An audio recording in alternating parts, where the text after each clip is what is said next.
welcome to the Mariah Jean Fit YouTube channel. I'm Coach Mariah. Make sure you like our videos, subscribe to our channel, and share our videos as much as possible so we can reach a broader audience. We appreciate your support and enjoy the video.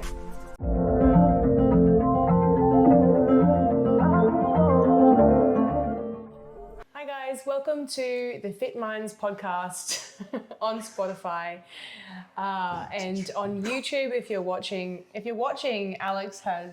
you've obviously had too many carbs already because, he's decided that this is not a podcast. This is a mime. You're miming now. No, that was my intro that I was supposed to do. Welcome to our latest episode, which is pretty much just a bit of chat with my fiance.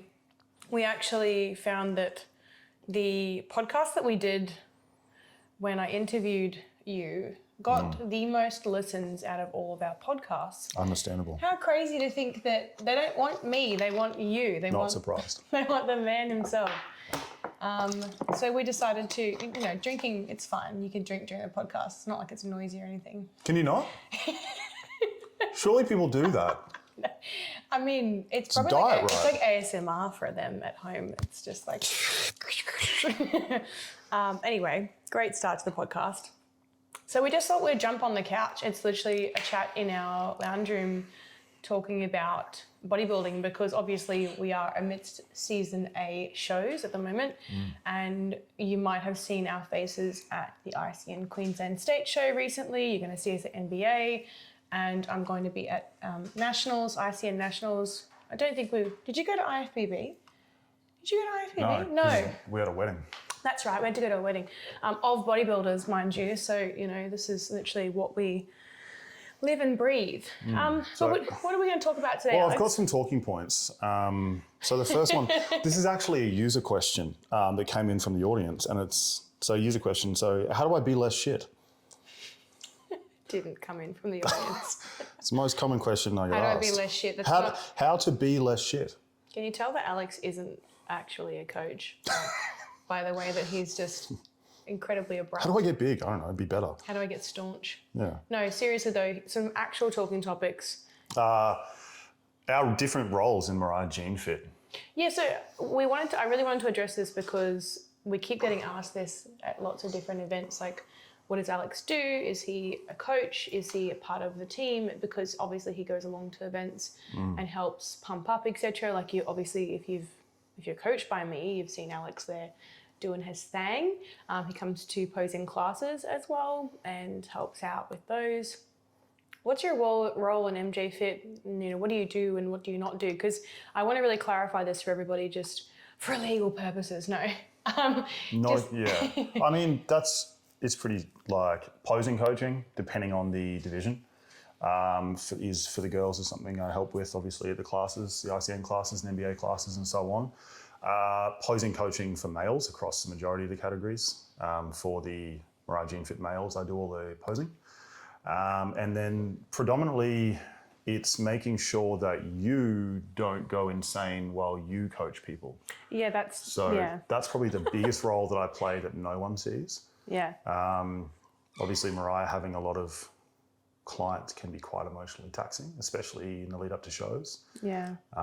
So my predominant role there is obviously supporting you emotionally and being your support person when you're the support person to so many others. Yeah.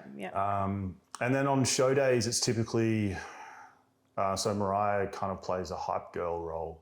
She'll take all the photos and cheer louder than you'll ever hear anyone cheer. I'm really loud. I'm so sorry to my clients. I'm embarrassing. Yes, get stage footage and so on, backstage pump up footage and etc. And my job is to make sure you don't miss your show times. You've got your heels on.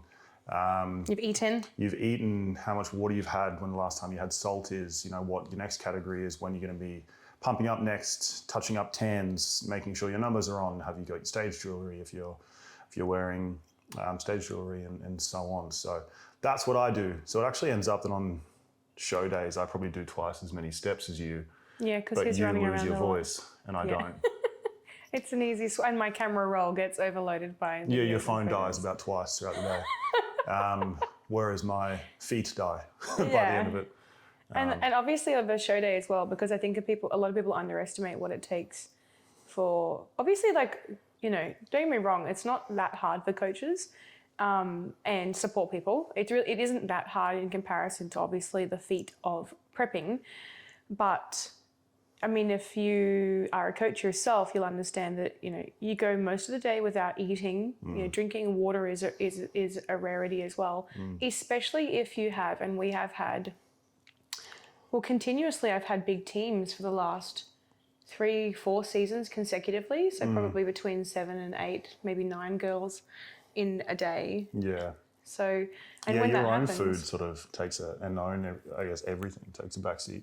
you really do start. You always have only care athletes, about, and they're like, when's the last time you ate? And you're like, fuck, 6-7 hours ago. And they're like, go and eat. I'm like, you're on in 5 minutes. Like, I can't go and do that. We can't. You can't sit down and have a meal, like, as much as each competitor can do that, because they have gaps. We don't, because we're obviously attending to multiple people. Yeah, we use just stepped off stage kind of thing, but I've got someone else that I need to pump up, or someone else that's going to be on, and I've got 2 or 3 girls backstage that you're getting ready kind of thing. So. I don't want to miss anyone's show times, like watching them either, because I want to be there to cheer and obviously call out posing cues, which, because sometimes people get on stage and their posing was great backstage, and then it just goes to shit on stage. So I think it's a daunting moment. And I think it's very, very easy to forget certain things that became really naturally before. Yeah. There's lots of bright lights and so on. And especially for first timers. So it's very easy to forget something as simple as just switching your quads on or keeping your core tight or whatever. So having someone there to sort of yell that out, oh yeah, that's right, I do have to switch that on, or I am closing off my back kind of thing. Yeah. So yeah, lucky you have a few different divisions to go in to kind of get that feedback and to go backstage. But I think it's really important as a coach to be there at the shows, you know. But yeah, you're a great support person. Like, and Alex doesn't get paid. Like, I don't pay him money. There's no, like, there's a lot of charity that happens in comp prep. And even though obviously I do all the macros and I do all the legal side of things, the nutrition, the training, etc., and all of the nitty gritty, check-ins and everything like that, and checking up on physiques in the lead up to show, all the information packs, etc. Like that's all me, all the admin. It's my company. But I think Alex's role really is underestimated in a sense that if I do have a really hard day with check-ins, especially closer to shows, or I really need to deliberate something, if it does get a bit sticky and it's nothing to do with nutritional training most of the time, I will come out and have a chat to him and just be like, this is happening, what do I do? Yeah, just a second set of eyes a lot of the time. Or this happening with this athlete. And even because you're so involved in it, I guess, it's kind of hard to take that helicopter view. So sometimes it'll be like, this is happening with this athlete, or this person's getting these results. And it's like, oh, have you thought of this? And you're like, that's right. Like, it's because obviously, like, Alex hears everything. I've taught you a lot. Like, as in I've spoken a lot to you about things. So often he's just going to repeat back to me things that I'm probably missing or forgetting or whatever. But it's like, I think most of it is just, there's so much emotional work that goes into it for clients and coaches, and that as a coach you have to be really headstrong. Even as a client you have to be headstrong, because you're going to go through all these emotional swings, and we wear it. Like, we will wear that, and then I then kind of bottle it up, and then just have a big vent.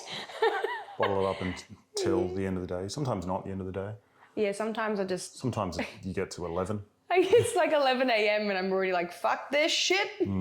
But a lot of it is that, I think, especially if you're a client listening, like, please never feel bad for this. But a lot of it is, I'm trying to explain concepts and reasons why we do things, and establishing trust as well with clients as to why we're doing what we're doing. And it is so hard being a first timer, taking a person's advice and not wanting to, almost like, you can start to get skeptical of it, I think, is a big thing. Yeah. I think it is and it isn't. Yeah. I think sometimes... Depends on the personality. Yeah, correct. And sometimes the worrying of just prep, right? It's and if you think you're the only person in prep that doesn't think they're going to be ready, or compares themselves to other athletes or whatever, like, everyone does it. If you go into prep thinking that it's going to be really easy and you're not going to want to pull out at some point. I saw a really interesting post from someone I look up to in bodybuilding recently, and it was for first-time competitors, and it was like, if you go into this thinking you're not going to want to pull out at some point, like, you're wrong. You're not the most headstrong person to have ever done this sport. Like, Correct. you can be very headstrong, absolutely, but at some point it's going to get hard. It's not just about pulling out, though. I think it's like times when you kind of doubt yourself as well, where you get like imposter syndrome, or you think you're going to not look right on stage, you're going to stand out, like you're going to be too high in body fat or not have enough muscle, like, and even you can change between them too. Like, I've seen clients who will very quickly switch between I'm not big enough and I'm not lean enough, and I've got to be the person to convince them that they are, and that's a difficult job. You're exactly where you need to be, kind of thing. Yeah, exactly. It's like a lot of another point this person made, Jaden Velt, definitely not listening, but if you are, said Imagine if he did actually tune in. He's like, "Thanks, mate." Yeah, really, really good guy. Have a look at Jaden Velt, guys. Competes in IFBB. Very, very knowledgeable man. One of the things he said is, as well, is you're not supposed to look stage ready until stage. Stop trying to be ready at 12 weeks out, and if you are, that's going to be a bad time. If you're ready, especially going into certain federations, ICN, NBA, and so on, if you're ready at 5-6 weeks out, like the I guess likelihood of you muscle wasting and so on is much higher. Maintaining that level of body fat for long periods. You've also, I mean, it becomes difficult for you as well. Mentally. Maintaining that, you feel like shit for long periods of time. You progressively feel worse the lower body fat you get. Yeah. Your short-term memory terms and shit, all that sort of stuff as well. It's going to make your life, not even just in your training, relationships, but your personal life, your career and everything. It's just, you don't need to be there, so why would you be there? You don't need to look stage ready until you're on stage. Correct. And even that goes as far as just being depleted a week out. Like, you're going to look flat. You've got no carbs in you, kind of thing. And that's why we peak. That's why we have all this protocol to get you to look full and so on. There's a lot of mixed information about peaking too. Like, I think there's been a lot of podcasts that I've heard of where people will say, like, not every competitor needs a peak. Not everyone needs carbs.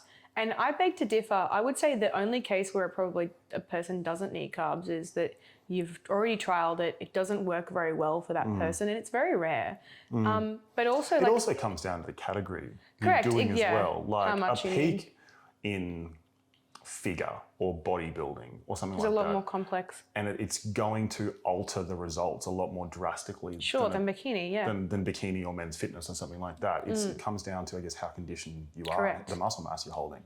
I'm not saying you wouldn't peak a bikini athlete, kind of thing. Look, and even like when we did our comp prep course and what we're doing currently, like, it's just, I'm studying this at the moment. And like, this is all just to literally get insurance up to scratch. Thanks, SNA. But look, a lot of this is talking about it. The fact that with bikini competitors, swimsuit competitors, especially natural, there's no sort of dramatic water depletion, sodium loading. There's no requirement for it. It will make the most minute difference because, and this is the strong fact of it. Bikini competitors typically are not really conditioned, or if they are, they don't have a lot of muscle mass. So how are you meant to fill out, glycogen in muscle mass that's incredibly low? Like, it's not. You're not going to put on 2 kilos of glycogen. You might get a tiny bit more shoulder cap, and that's about it. But again, that comes down to so many things, like the category, the federation you're in, for example, and their marking criteria. In certain federations, bikini is a lot leaner than other federations. ICN's quite known for their conditioning. IFBB, bikini athletes are shredded, kind of thing. But in certain other ones, they're not quite as conditioned. Nothing wrong with either marking criteria. It's just that's what that federation is looking for. So I think there's a lot of things to consider, and you got to remember that's why you have a coach. So as much as it can be easy to sort of fall into that trap of not knowing, and not knowing is scary. So therefore you start to question some things. You just got to bring yourself back to, well, I hired this person for a reason. You were probably tossing up at some point between a couple of different coaches as well. You went with this person. This person does this for a living. So. And probably has for quite some time as well. You're probably not their first athlete. Look at their track record too. Like, look how they've done with, and I think too, it's not just about who they've done with how they've done with their best athlete. Have a look at how a coach has done with potentially what I would say is their underdog. So somebody who really, potentially could have done really terribly on stage maybe, or had a really hard slog to get there. Yeah. And if they can get their competitor that started from a really not a great spot into a really good condition, that in itself is a representation of what's possible with that coach as well. Yeah, absolutely. I think have a look at an average. Correct. Exactly. Look at their average. Because when it comes down to your best athlete, typically that's not, as much as coaching plays a part in it, that comes down a lot to the athlete. Oh, I would 100% agree. I think, and even every coach would agree that as well. They would say, and I would say, like all my overall winners, don't get me wrong, we have a part to play absolutely in having an overall winner. But none of us, I would probably only say like one of my overall winners, I kind of expected an overall win. And it wasn't because I was telling her that. It was because she was very much a standout from the start though. With others, it's unexpected sometimes. When we win an overall, obviously we want to win one for a client, but it's unexpected because we don't really know what's possible through their prep, and it depends on them. So it's like, I agree. And I think even some coaches I've seen who have gotten overalls every single season for 3 seasons in a row, they can't have that streak continuously because eventually they're going to hit a season where they don't have an overall winner just because they don't have one in their pack. Yeah. And that's reliant on many things. Like a lot of clients come to me and say like, I want to win and I want to go pro. And it's such a backwards way of thinking because it's like somebody saying, I know where I'm going to be in 20 years' time. It's like preemptive of like being the best, and it's like you don't know whether you are. If with that mindset as well, especially with first-time competitors, like I want to win, or I'm doing this to win. I'm doing this to win a pro card as well. It sets you up for an anticlimax. As soon as you come second, you failed. Correct. There is, unless you take out a pro card and you're a genetic freak who does it in their first season. Yeah. And It if happens. you do that, 100% well done. But the risk of, as soon as you get a second place, and a second place in the first time show is massive. A third, a fourth, a fifth place in the first time show is huge. But as soon as you've even got such a fantastic result, you failed because of the expectation you set for yourself. But we've seen with some athletes as well, like that you've seen across the few seasons that you've been at. Because how many shows have you've been to? Quite a few now. You've been to like... I've been to too many. Like 3 or 4 seasons in a row now. I'm just trying to think. 4. It was back in 2021, season A, was so 4. it? Oh, you didn't do the season B in 2020. I'm trying to think which year. No, I didn't. Because that was when I was at Peppers. Yeah. That's the I one you dropped you didn't off. go to. Yeah.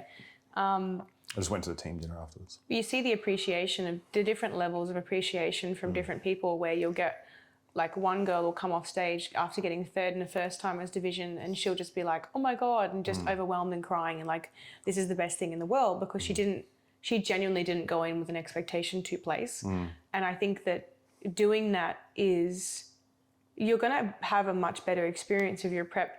I wouldn't say not giving yourself credit where it's due, but just not expecting to... If you're prepping to win, you may be, depending on how many times if you've done 3, 4, 5, 6 preps kind of thing, and you're prepping to win, that makes sense to me. Like the next progression, and especially if you've won like a novice, you've won an open class kind of thing, you've then proved absolutely yourself, correct. The next progression is to win. I've had a few athletes like that have come back for a second or third season, and they obviously that is on their radar, and I think that's reasonable. But I think certainly a first season trying to win an overall, Your first season, I want to get to stage. Yeah, correct. I really do agree with that. I think you underestimate how hard prep's going to be. And I say that it's funny because I did win an overall my first season, but I wholeheartedly did not do that. Like, as in, I went into my prep. I didn't even understand the marking criteria for classic figure.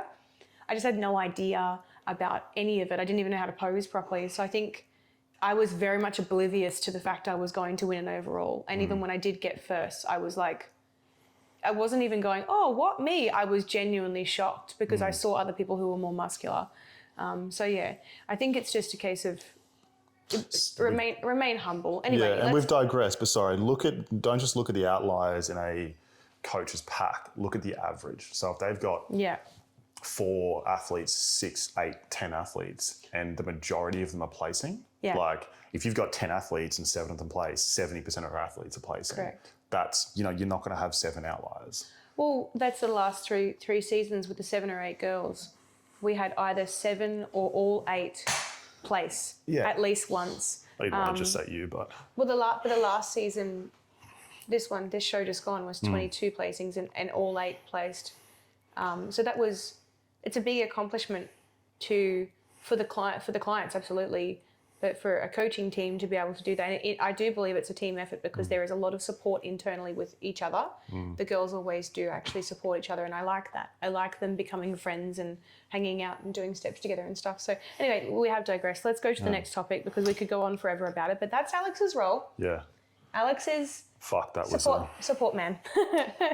Support man.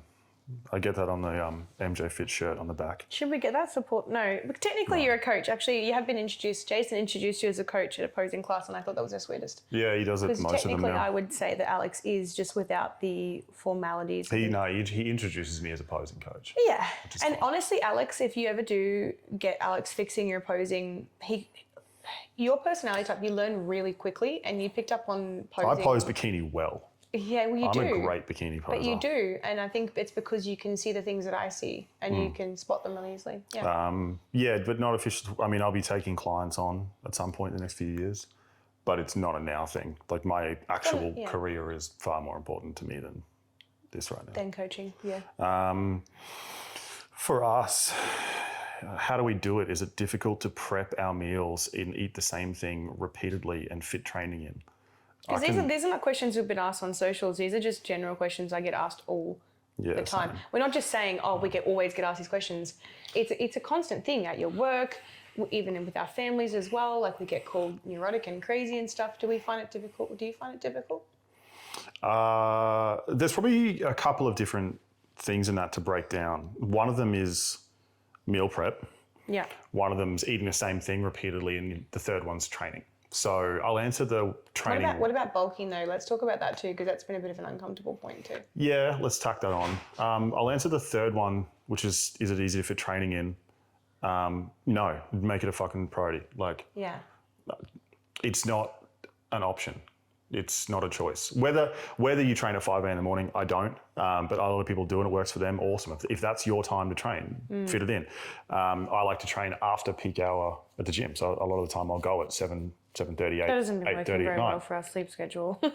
No, but find a time that works for you. Yeah.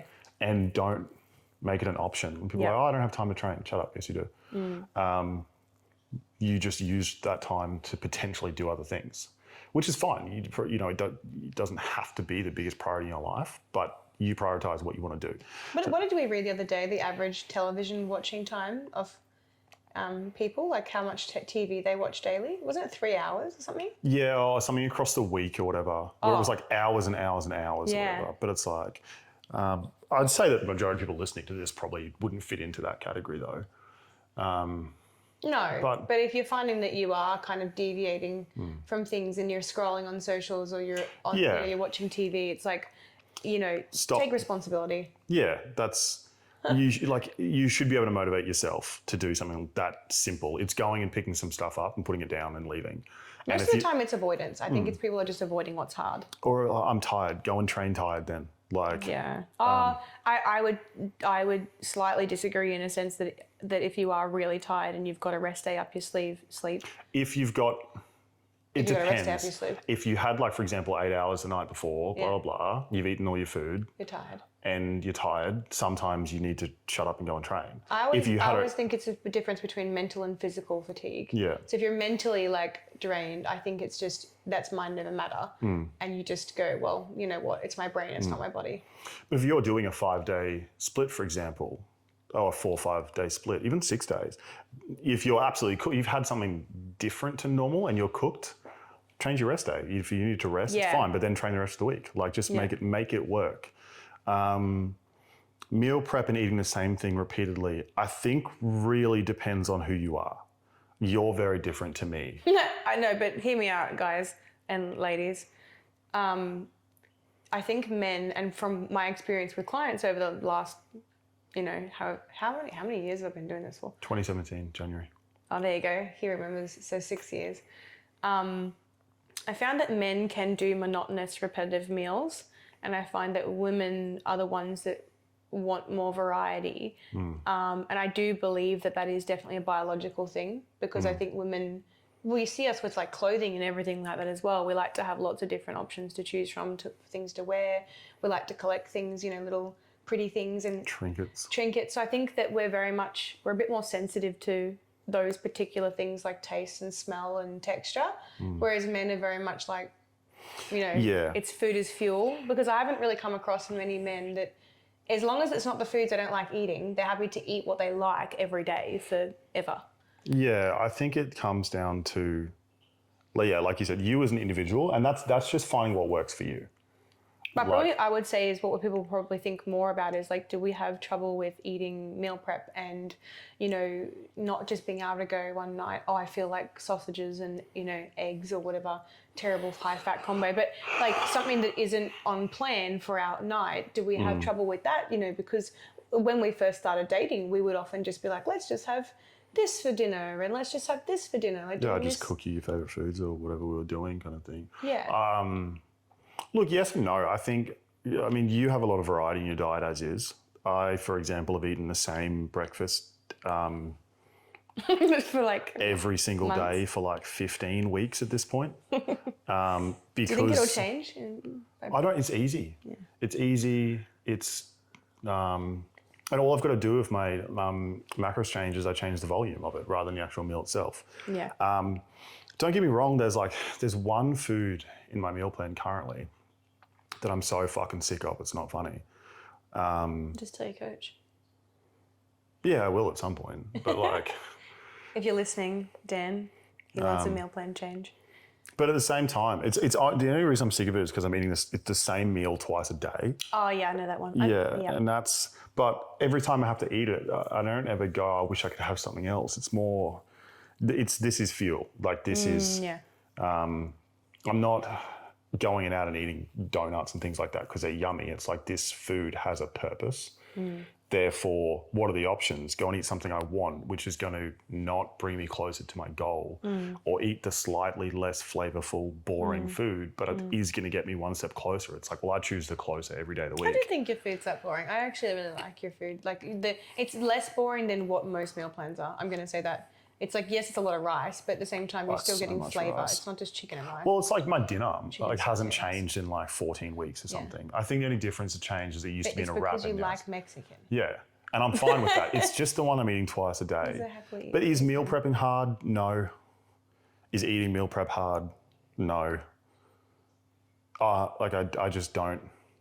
It serves a purpose. I think it's a mindset thing. It's like it becomes difficult when you give yourself an option. It really just depends on, I think it comes down to the fact that if you want it enough, you know what I mean? It's like if you want to be able to eat what you want, when you want, and I hate this. I don't want to have to weigh my food. I mean, fuck off, really? Like, it's an extra step. You're putting a bowl on a scale, you're zeroing it out and you're pouring your cereal in and just to a certain... It's crazy how hard people think that is. They think it's really, do you weigh your food? Oh, no. Do you weigh your food? It's like, yeah. Couldn't do that. It takes too long.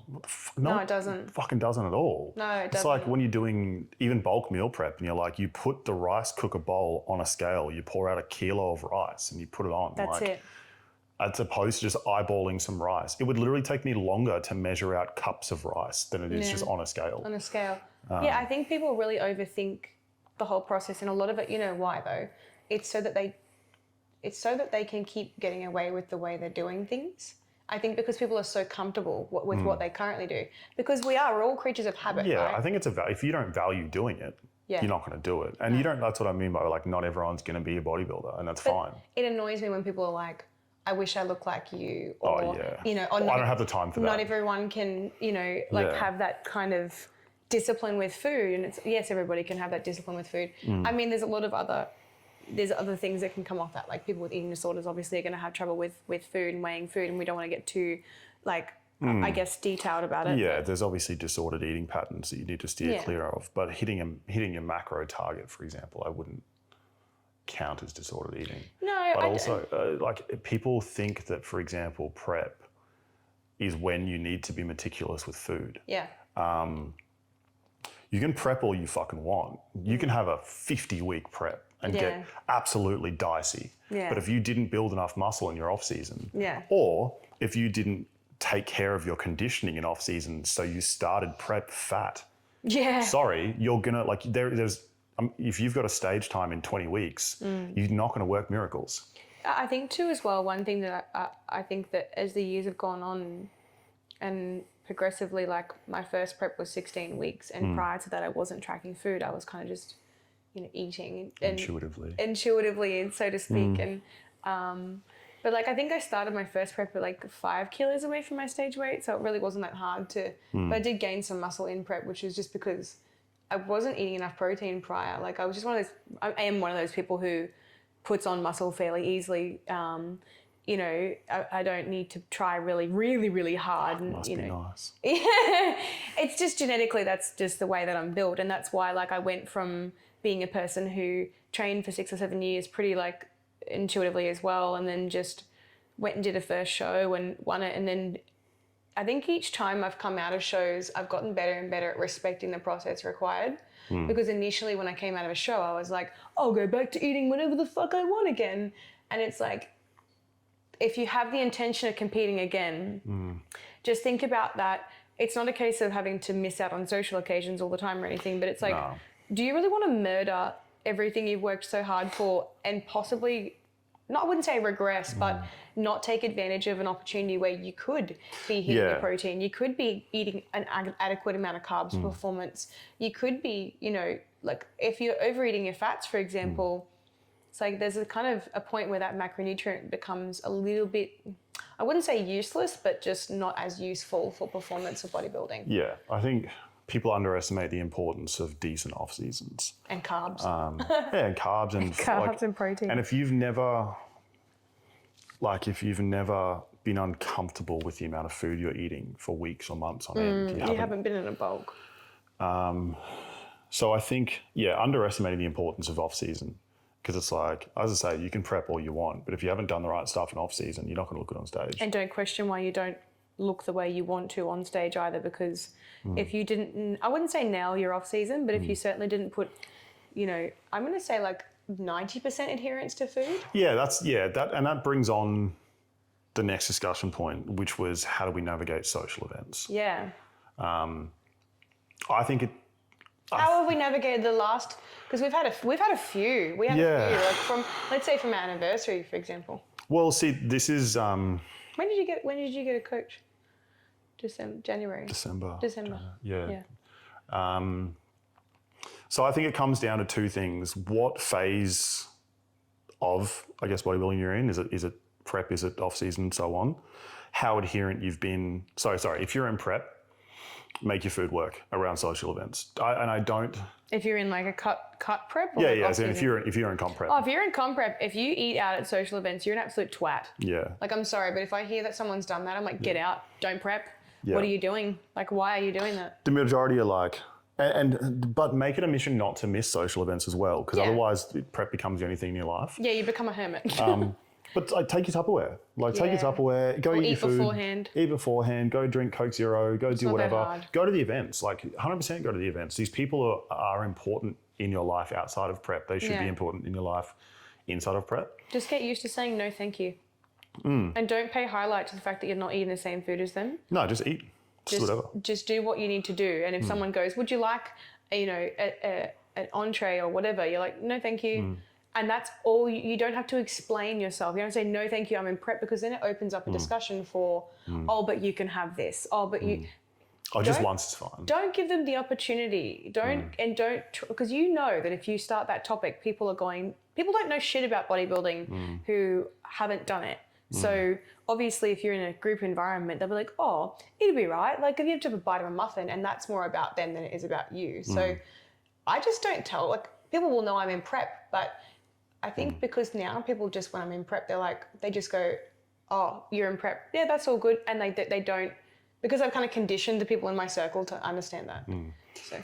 Yeah, I think, so that takes care of that pretty easily. If you're in prep, don't be shit. If you're in a cut, cut down to prep, I think if you're in off season, it comes down to a couple of things. What your current shape, condition, etc., looks like, if you're on track or not, if you're in a place that you need to be, and talk to your coach about it.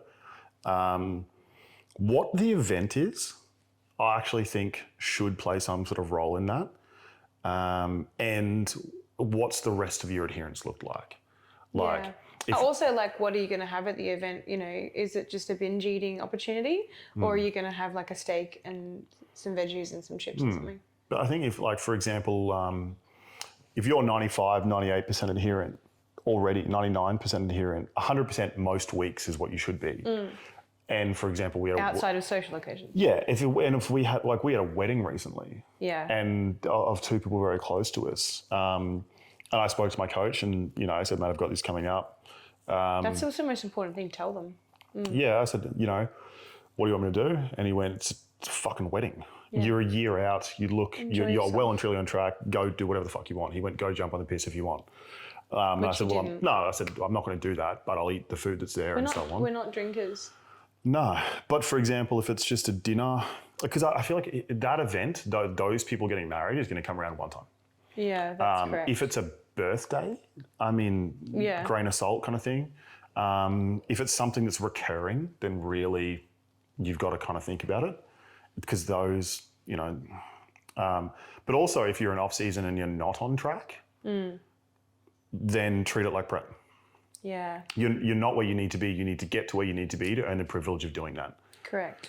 If you find that you keep regressing and you keep gaining, excessive body fat, and you are not performing in the gym, and it's not just, you're ticking all the other boxes. Because I found this as well, is that so many people will push so hard with training.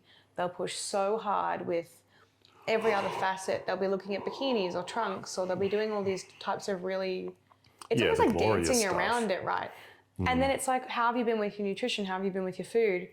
And they're like, oh, I could be better, or like, and you kind of talk about it. It's like they're not remotely following anything. It's like maybe 50-50, or like if they feel like it. And that's just, why are you doing a bodybuilding show if you can't commit to what you put in your mouth? I think if you find yourself having a social event every weekend, then you're taking the piss. Yeah.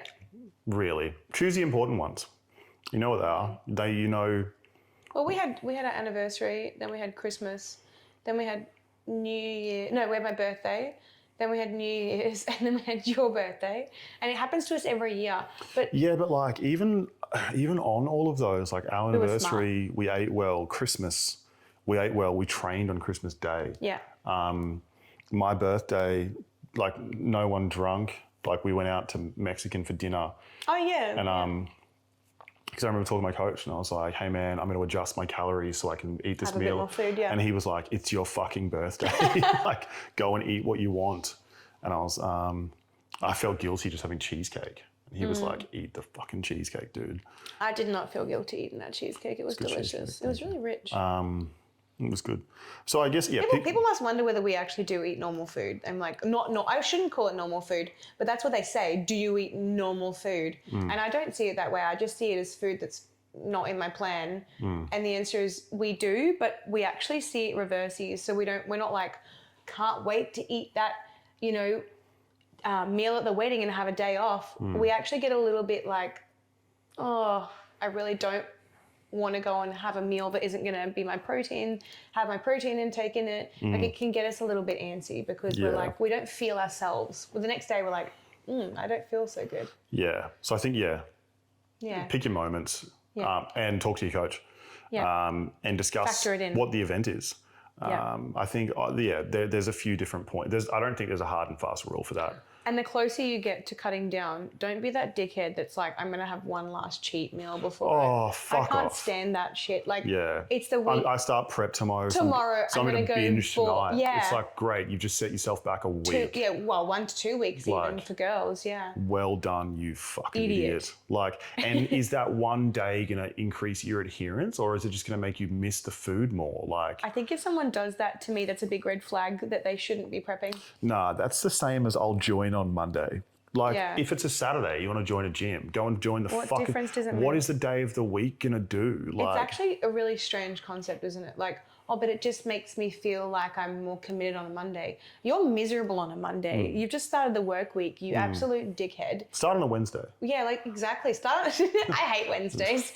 Start on a Thursday. Like, but it's like exactly like I think it's because we both have that type of mentality that the best time to start with anything is right now, and to take action with anything right now. And probably we're we're patient people because we put time in and we know that it takes time. But in a sense that if we know we can do something today towards what we want, we will. Like, he's yawning through this podcast. He's got to go to bed. Bedtime. It's almost bedtime. So I guess like we've covered that topic. We don't find it hard. No. No, I don't find it hard. And choose your moments.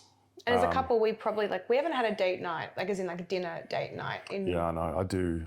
See, really I wants miss. to have one. I like that stuff. You just like getting dressed up and spending time together, though. I don't think it's necessarily about the food. Yeah, exactly. You like spoiling me. Yeah. So I think that's probably what you miss the most, which I've tried to remind you of, though. We'll do it. We'll definitely do it before we start cutting, but we probably should talk about that.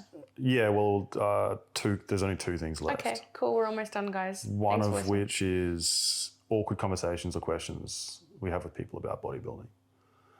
Well, those are probably the most common.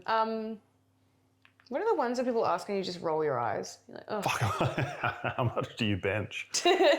I hate that question. It's a stupid question. I hate that question. How much do you squat would be my equivalent of what I get. What do you squat? I don't know. I don't squat It's such a dumb. It's like, first of all, in terms of chest growth and bodybuilding, bench press is a terrible ridiculous, exercise. especially for long limbs.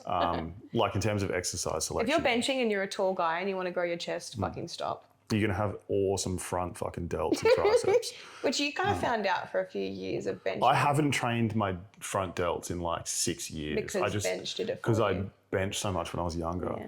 But also it's like, for how many? I'm assuming you mean 1 rep max, which I don't know. You're not a power lifter. I couldn't tell you. We're bodybuilders. I can tell you like my 8 rep max. We work in hypertrophy ranges. Exactly. It's 160. Like, there you go for 8. What do you want to know? Yeah, what is that? And how is that relevant to anything? Yeah, and people go, oh, for 8, like, fuck, what are you doing?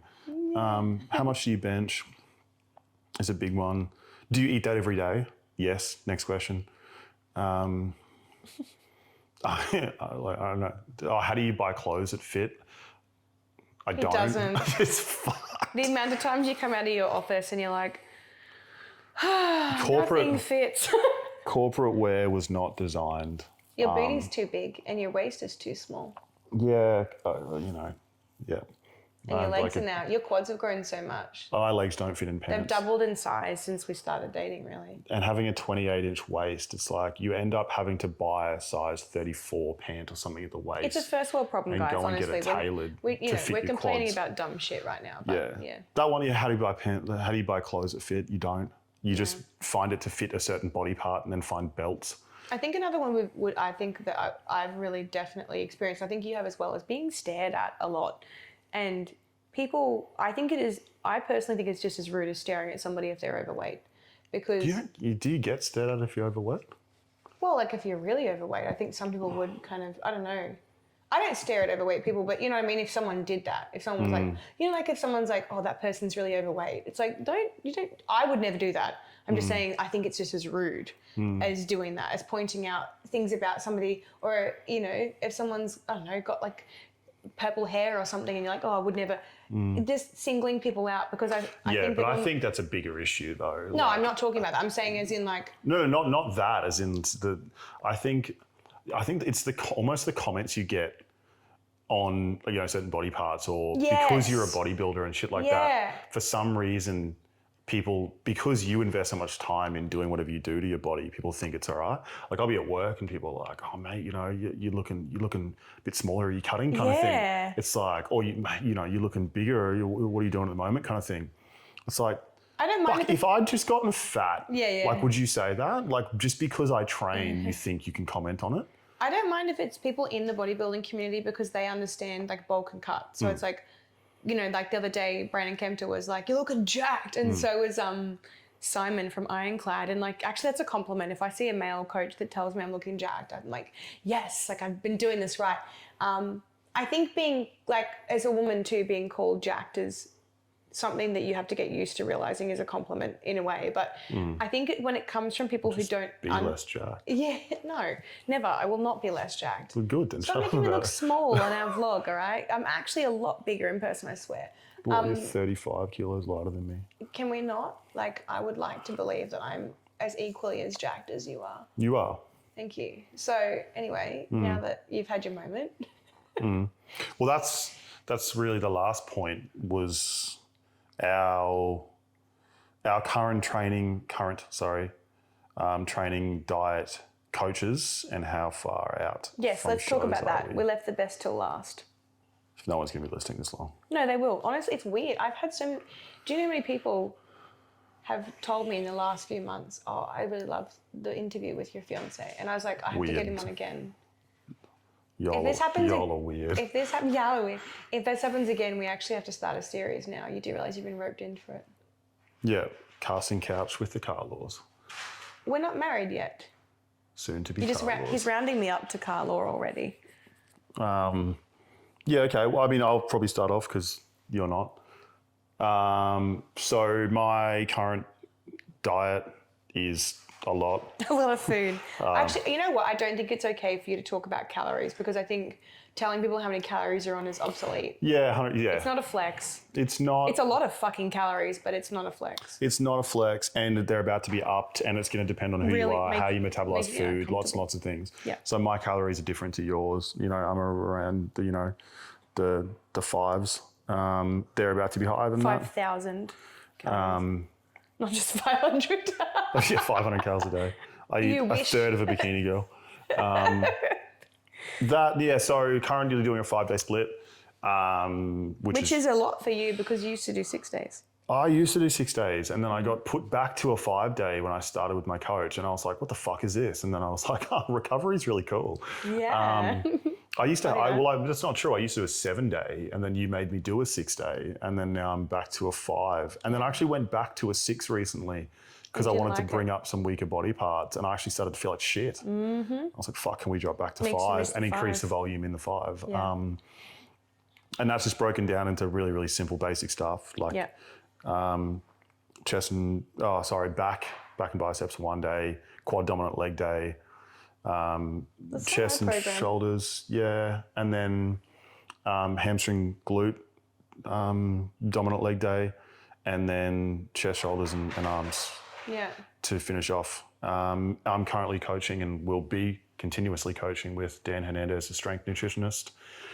I will be leading into IFBB Season A next year. In what division? Classic. Yeah. So currently I'm obviously 6'2". And it's can you please tell people, because people are shocked when they hear this, how many times have you competed before? None. Yeah. None.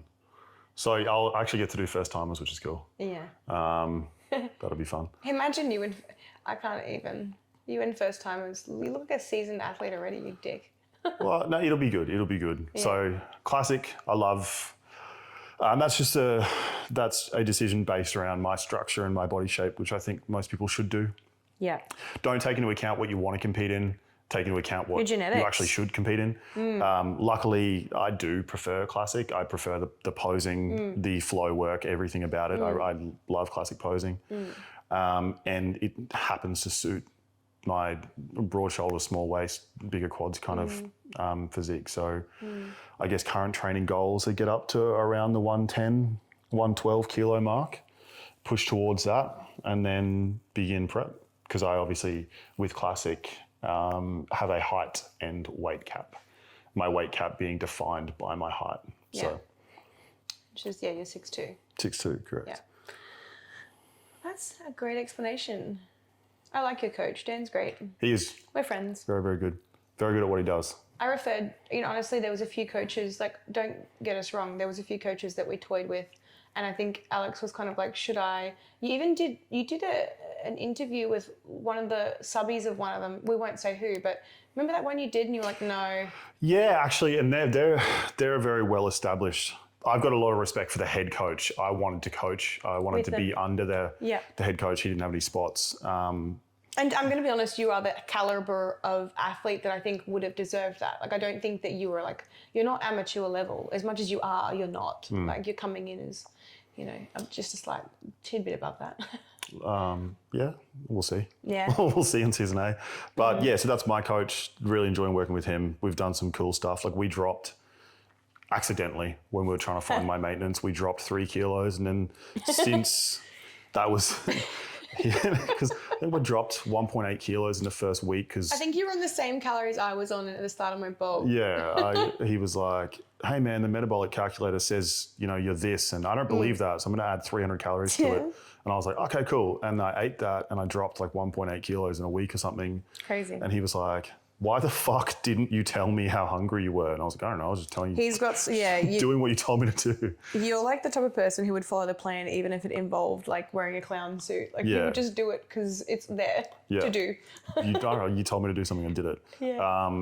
So we've put on, I think since February, we've put on about 10 kilos, 10, 11 kilos now. So Crazy stuff. a few more to go. Yeah. So if you see Alex looking fatter than normal. You're not fat, no. You definitely look bigger. I see you every day, but I still think you're bigger, much bigger. Yeah. Yeah, that's exciting. I'm actually really excited for your prep. Like I know that, and also because we've discussed this at length as well. Like you're always like, oh, I don't know whether I shouldn't prep, and I'm genuinely really excited because I'm excited for you to experience what it's like being in prep, and that you've already shown me how excited it makes you. Like in your off season, you come home and you're like, I hit this PB, I hit my weights, like this happened. Yeah, it's nice. It's nice. Actually, and I prefer cutting to bulking. I'm sorry, I do. Both of us do. I really struggle bulking. It's not just about the physical, like it's not about the fact that we both feel really fluffy at the moment. It's just eating the amount of food and never being hungry. I miss being hungry. I say people think the dieting's the hard part. It's like, it's the feeling sickly full for months. And it's because of the whole foods. Like if you're bulking properly, because people talk about clean bulking, dirty bulking, and I'm like, that's just polar opposite extremes. Let's talk about somewhere in the middle where it's like, obviously you're meeting your micro requirements, you're hitting your fiber, blah, blah, blah. But it's like, if you are hitting your fiber intake, you're going to be full because you're in a surplus. Like you're going to feel uncomfortable. So yeah. Yeah, if you're eating 850 grams of carbs kind of thing, like it's just a lot of food. It's easier doing it together though, because we're both like living the chunky life together. Yeah. But Well, I mean, both we've just, like- maintained decent conditioning. Like, Yeah, we've got like an ab pop. I have resemblance of abs still, and like, Certain lighting. yeah, but like I still have full quad sweeps and I still- hamstring separations, and like I still have very lean limbs and so on. Yeah, you do. You really, honestly, you've got striations through, like, it's crazy how lean your legs are. And your back even is still very, very lean. Actually, honestly, I think you have held conditioning really well, but I'm lucky in a sense that I hold so much body fat on my ass and on my legs that people kind of look at me and they're like, oh, like you're pretty lean. I'm like, wait till I turn around. Like I'm pseudo lean. I don't. Yeah, you hold very little through your core, your midsection. Yeah, and I have to push calories really high even to get that to kind of gain. So, but yeah, I'll discuss to finish off. Because are you done? Do you think that's probably a summary of season A next year? Thank you, Dan. Thanks, Dan. Sure Love will. ya. Love your work. So I've been asked a lot about this lately, and I don't like talking about it as much because I don't want to come across as like it's everyone else's comp season at the moment. But I guess I kind of have to update people. I don't want to do all that kind of social media stuff, which is like, 12 months out, like 6 months. I think It's like literally like you're fucking introducing a child. That's so and you're attention like, seeking. They're 78 months old. Shut the fuck up. 76 weeks until prep. Yeah, like your kid's 5.5. Fuck off. We're pretty bad with this type of stuff, but yeah. So basically, obviously, I've done a couple of preps. My first prep was 16 weeks with Stuart Brooks, and he still, hands down, has been my favorite coach ever. But Shots fired at T. hey, no, because I've only just been working with T for a little bit now, and Yeah. I like T for different reasons, but Stu will always be very sentimentally an important person to me because Stu was your first coach. he's my first coach. He's a really, really good friend of mine. He'll be at our wedding. Like he's a person who's very important to me in my life. Very, very knowledgeable man. Incredibly, taught me a lot about what I do as a coach as well, which is like phenomenal. He was the super heavyweight champion in Queensland for his own bodybuilding show recently, which meant a lot to him, and I was so proud to see him achieve that. But just in general, like he got my first win as well, and there were some times in prep where like I was crumbling a bit and he was really there for me. So I think coaches like him, well, at the time we were very much... Never forget your first. Correct, exactly. But then obviously, I prepped myself shut up. I prepped myself for my second... Actually, no, my second season was a 10-week prep, which I hate talking about because it was into a national show and I took the piss out of it. But I still got a first in novice and classic figure, which was pretty good in Australia. But I just don't know why I did that. I think it's because I forgot that I qualified for nationals, and then by season B, I was like, let's just do it. And Stu was like, yeah, let's just do 10 weeks. Yeah, but how you had to do some dumb shit. We had to get my calories really low, and my heart started playing up towards the end of it, and nothing against Stu. That was not a... making a decision very late and then having to do some... I fucked up. bring calories too low. Yeah. Which is... And I think steps were way too high. Yeah, so I think... But that's the thing, that's if you don't leave yourself enough time, that's another thing. If you don't leave yourself enough time, you're going to have to go to those extents, and we did. And Stu was really lovely. When I started getting those symptoms, he's like, why didn't you tell me? And I was like, because again, Alex, I just follow the plan. But he's like, why didn't you tell me? Because he'd asked me how are you feeling today? I was like, I can't see through my left eye. And he's like, fuck. So he sent me a calorie update. He's like, you're eating this for the next 3 days. And it was I think it was something 2,100, 2,300 calories or something. And I was on 1,350 or something. And this is not a guide for prepping because that was pretty low for me. And and it was just probably the 3 days there where I started to feel myself again. Luckily, I had a photo shoot on one of those days, was timed nicely. But so that was my second prep. Third prep, I prepped myself. I started with Stu, and I think we kind of both figured out that about at the 4 to 5 week mark that I didn't need him. I was just doing check-in photos. I was doing my own macros. It was very much a collaborative effort. And he was just there to be a second set of eyes in the first place, which was really lovely of him. Yeah.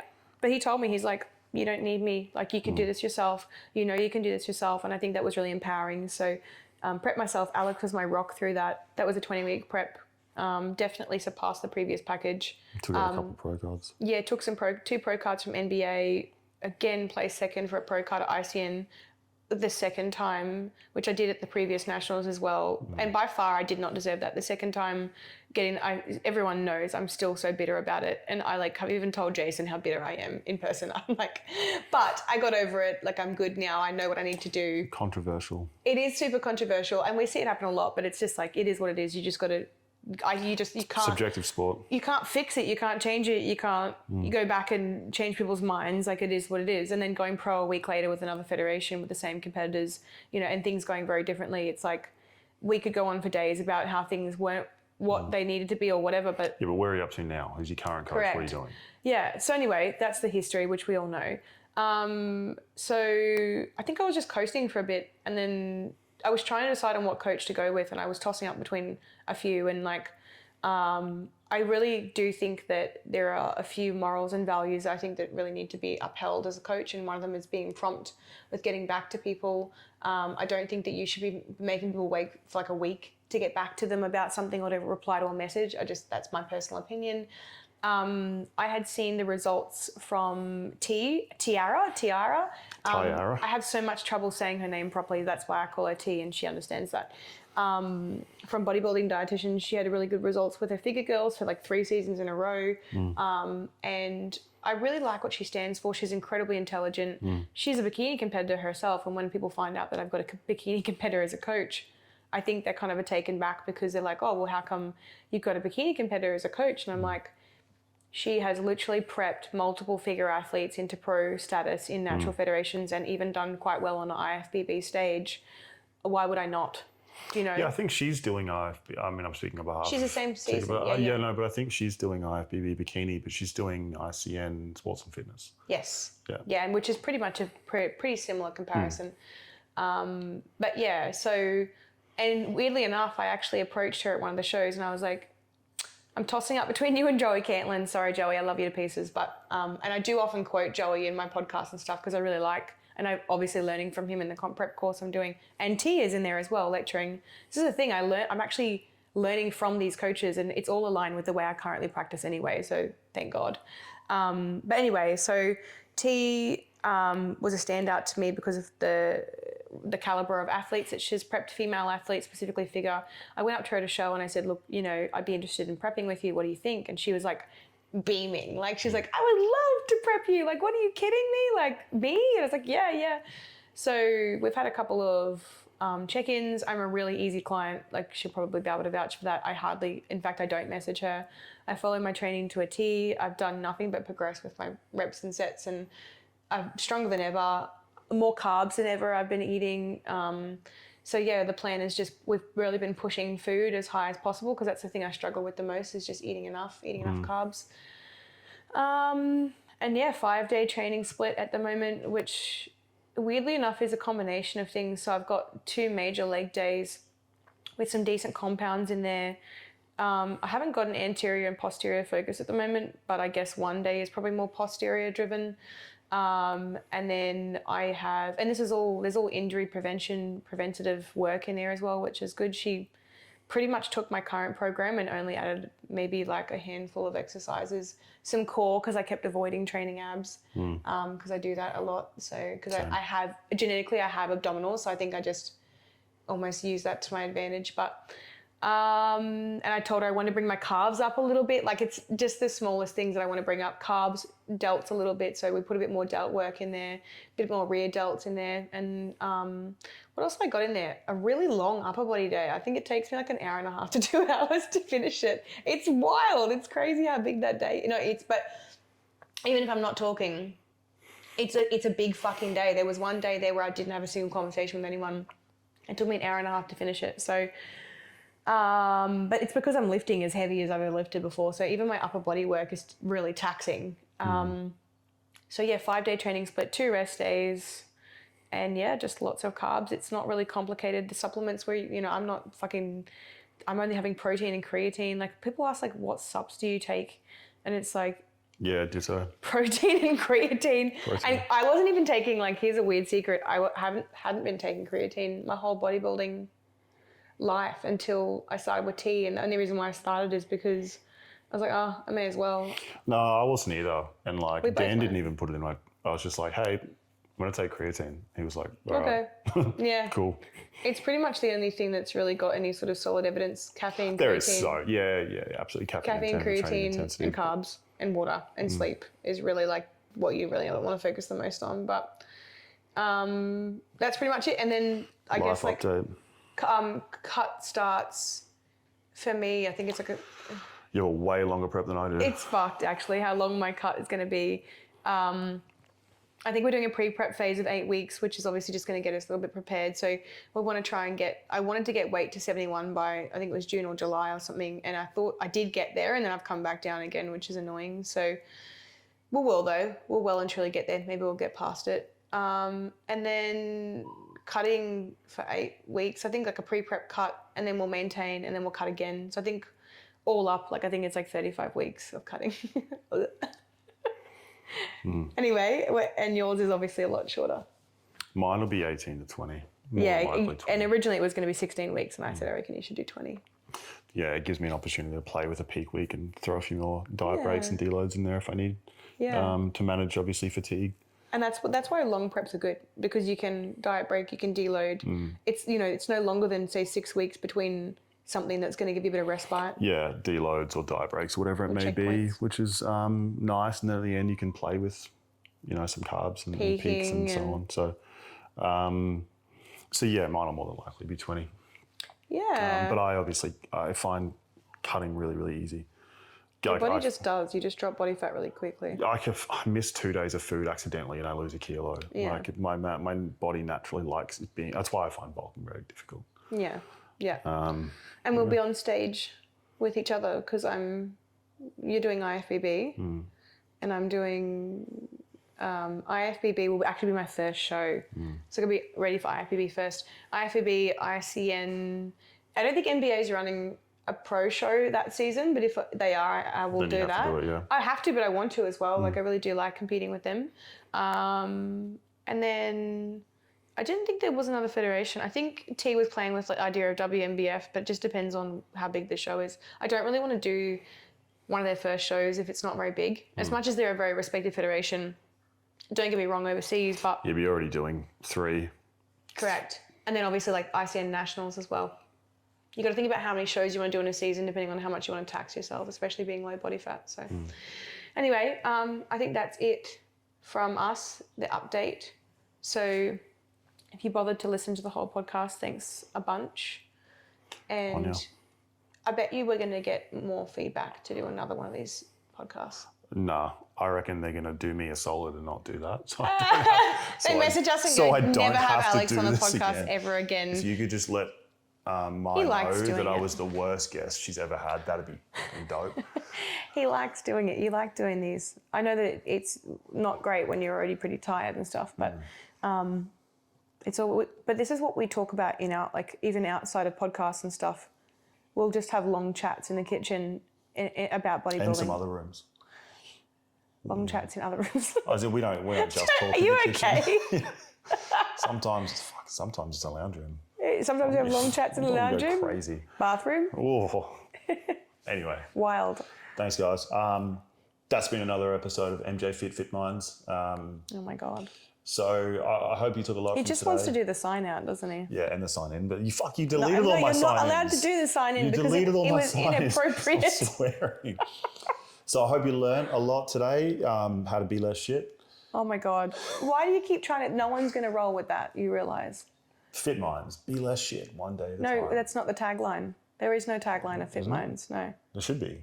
I think it's helping. I think it's changing lives one day at a time, and that is not. Be less shit That's one not day be at a less. time. Be less shit. Aren't you glad Take what you're doing and do it better. Aren't you glad that I'm the coach and Alex is the posing coach? Catch you later. Thanks a lot, guys. Talk to you soon. Bye.